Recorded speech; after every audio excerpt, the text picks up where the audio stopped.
പേരാമ്പ്രയിൽ തിരിച്ചടി തുടങ്ങിയിരിക്കുകയാണ്. സംഘർഷം അരങ്ങേറിയത് ഒക്ടോബർ 10-നാണ്. 20 ദിവസം കഴിഞ്ഞിട്ടും ഇന്നും അതിന് അയവ് വന്നിട്ടില്ല. യൂത്ത് കോൺഗ്രസ് മാർച്ചിലേക്ക് പോലീസ് അതിക്രമം അഴിച്ചുവിടുകയായിരുന്നു. സംഘർഷത്തിൽ വടകര MP ഷാഫി പറമ്പിലിന് ഗുരുതരമായി പരിക്കേറ്റിരുന്നു. അതുകൊണ്ടൊന്നും കഴിഞ്ഞിട്ടില്ല. പിന്നാലെ പോലീസ് നരവേട്ടയാണ് പേരാമ്പ്രയിൽ നടത്തിയത്. UDF പ്രവർത്തകരെ തിരഞ്ഞുപിടിച്ച് പോലീസ് ജയിലിലാക്കി. എന്നാൽ കേസ് കോടതിയിൽ നിന്നില്ല. അറസ്റ്റ് ചെയ്ത വേഗത്തിൽ തന്നെ പ്രവർത്തകർ ജയിലിന് പുറത്തു വന്നു. എന്നാൽ അതിലുള്ള കലിപ്പ് കാരണമാണോ എന്ന് വ്യക്തമല്ല. വീണ്ടും പ്രവർത്തകരെ തിരഞ്ഞുപിടിച്ച് അകത്താക്കുകയാണ് പോലീസ് ചെയ്യുന്നത്. വീണ്ടും 2 പ്രവർത്തകരെ പോലീസ് അറസ്റ്റ് ചെയ്തതോടെ UDF പ്രവർത്തകരുടെ നിയന്ത്രണം നഷ്ടമായി. പോലീസ് സ്റ്റേഷനിലേക്ക് പാഞ്ഞെത്തിയ പ്രവർത്തകർ ശക്തമായി പ്രതിഷേധിക്കുകയാണ് ചെയ്തത്. ഉന്തും തള്ളിലും 2 പോലീസുകാർക്ക് പരിക്കേൽക്കുകയും ചെയ്തു. ഇനിയും അതിക്രമം തുടരാനാണ് ഭാവമെങ്കിൽ പോലീസിനെ പാഠം പഠിപ്പിക്കുമെന്ന് തന്നെ UDF പ്രവർത്തകർ പറയുന്നുണ്ട്. നേരത്തെ പോലീസിന്റെ അതിക്രമത്തിലാണ് ഷാഫിക്ക് പരിക്കേറ്റതെന്ന് തെളിവുകൾ സഹിതം പുറത്തു വന്നതോടെ പേരാമ്പ്രയിൽ പോലീസിന് സ്വസ്ഥത നഷ്ടമായതാണ്. ഷാഫി പറമ്പിൽ MPയെ വളഞ്ഞിട്ട് അതിക്രമിച്ചത് പോലീസിലെ CPM-കാരാണെന്നാണ് കോൺഗ്രസ് ആരോപിക്കുന്നത്. ഈ ആരോപണം ശരിവെച്ച് Kozhikode rural SP KE Baiju രംഗത്ത് വന്നതോടെ കോൺഗ്രസിൽ കലിപ്പായി.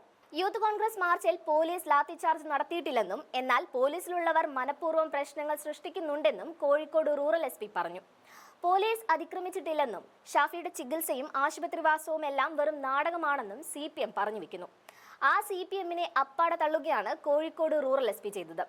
പോലീസിന്റെ അനൌദ്യോഗിക കുറ്റസമ്മതമായി ഇതിനെ വ്യാഖ്യാനിക്കാം. നേരത്തെ ഷാഫിക്ക് മർദ്ദനമേറ്റതിന് പിന്നാലെ പാഞ്ഞെത്തിയ കോൺഗ്രസ് നേതാക്കൾ ലക്ഷ്യം വെച്ചത് കോഴിക്കോട് SP ആയിരുന്നു.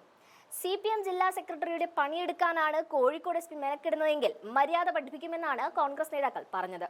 ഇതിൽ KC വേണുഗോപാലിന്റെ മറുപടിക്കായിരിക്കാം ഒരുപക്ഷെ റൂറൽ SPയെ മാറ്റി ചിന്തിപ്പിച്ച ഘടകം. കേരളം എല്ലാ കാലവും പിണറായി വിജയൻ ഭരിക്കുമെന്ന ചിന്തയിലാണ് പോലീസുകാർ ജോലി നോക്കുന്നതെങ്കിൽ അത് മനക്കോട്ട കെട്ടുന്നതിന് തുല്യമായിരിക്കുമെന്നായിരുന്നു KC പറഞ്ഞത്. ഇതിന് പിന്നാലെയാണ് കോഴിക്കോട് SP മാപ്പ് പറച്ചിലും കുറ്റസമ്മതവുമായി രംഗത്ത് വന്നത്. Perambra DYSP N Sunilkumar, Vadakara DYSP Hariprasad എന്നിവരുടെ നേതൃത്വത്തിലാണ് പോലീസുകാർ മർദ്ദിച്ചതെന്നും റൂറൽ SP ഇക്കാര്യം സമ്മതിച്ച സാഹചര്യത്തിൽ അടിയന്തര നടപടി സ്വീകരിക്കണമെന്നും നേരത്തെ MP ആവശ്യപ്പെട്ടതാണ്. റൂറൽ SP KE ബൈജുവിനെതിരെയും പരാതിയിൽ പരാമർശമുണ്ട്. റൂറൽ SP സിവിൽ സർവീസ് ഉദ്യോഗസ്ഥനായതുകൊണ്ട് മാത്രം നേരിട്ടുള്ള സസ്പെൻഷൻ പ്രായോഗികമല്ല. എങ്കിലും ശിക്ഷാ നടപടികളിൽ നിന്ന് റൂറൽ SPക്കും രക്ഷപ്പെടാൻ സാധിക്കില്ല. പരാതിയിൽ കോഴിക്കോട് റൂറൽ SP KE ബൈജുവിന്റെ പേരെടുത്ത് പറഞ്ഞാണ് കുറ്റപ്പെടുത്തുന്നത്. ഇതിനു പുറമെ Perambra DYSP N Sunilkumar, Vadakara DYSP Hariprasad എന്നിവരുടെ പേരുകളും പരാമർശിക്കുന്നുണ്ട്.